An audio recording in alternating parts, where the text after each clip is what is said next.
जब लग भगवान का एकाग्रता पूर्वक चिंतन नहीं होगा तब तक मन शांत नहीं हो सकता। विषय चिंतन से मन अशांत होता है। आप देख लीजिए, विषय चिंतन से मन अशांत होता है।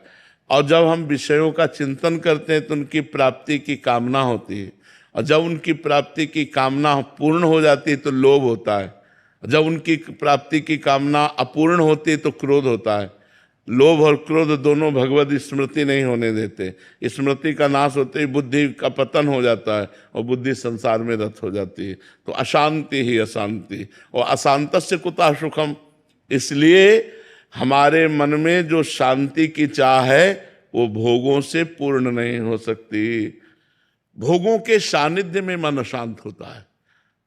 जब हमारा भगवान का सानिध्य निरंतर रहेगा तो फिर अशांत नहीं होगा। भोगों की चाह, भोगों को भोगना, केवल एक ही भोग थोड़ी है, अनंत माया के भोग हैं। राधे राधे महाराज जी, आपके चरणों में कोटि कोटि प्रणाम। महाराज जी, मेरी आयु 68 वर्ष की हो गई है।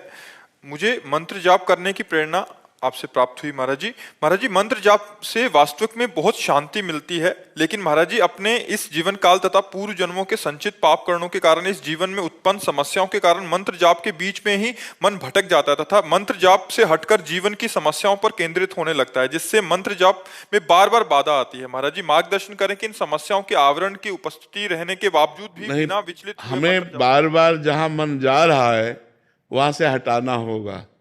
हटा करके मंत्र